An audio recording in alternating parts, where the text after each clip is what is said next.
I don't say this lightly, but my team have been the most supportive team in terms of having a disability. So I have retinitis pigmentosa, which is a pretty common, was the most common form of younger person blindness.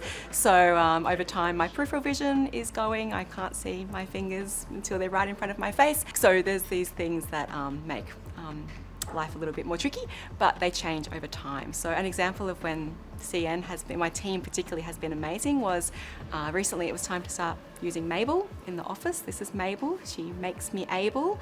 So I sent a quick email, it's really short and to the point. I've got a vision impairment, here's a bit of details, and I'm left Mabel in a spare Mabel in the office with a pair of glasses that kind of shows what I show, and said, if you want to have a go, have a go. And I turn around at all this noise and people are out there using it and tripping over things and going, oh, this is really difficult. And it was just really beautiful for me to see that they were interested to see what it was like. And as soon as they had a go, they were like, oh yeah, we get it now.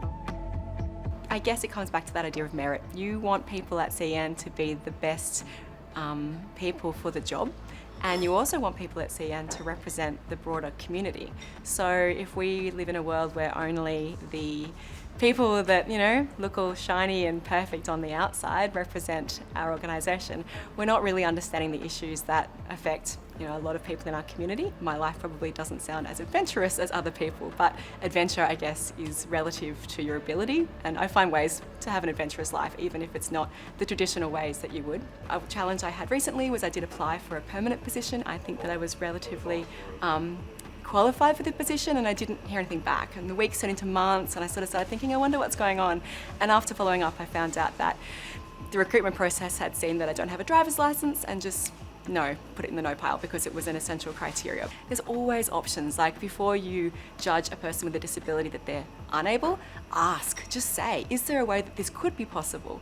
I guess in terms of feeling excluded, certainly if people are awkward around me, I feel awkward too. There is a real worry, I think, with people with physical disabilities that people think they're faking it. Like, for me, I tap onto a bus with Mabel and then I read my phone because I've got really good central vision, and I feel like people often wonder, oh, is she faking it? But so I'll be much better at sitting in a meeting and saying, yeah, no worries, I've got this, I can see it. I think that's on me to make sure that I'm more open and transparent with my ability, but certainly feeling excluded when other people feel awkward, that can just, don't need to go there. I mean, I'm on a support group for vision impairment, and I shared a little bit about my experience at work, and I couldn't believe the comments I got. People had been fired from their jobs or like openly discriminated against because of their vision impairment. And yet here I was coming to the group saying, not only was I supported, but you know, they're asking what else we can do. So CN, I think, has made a massive change in that space, and I couldn't be prouder.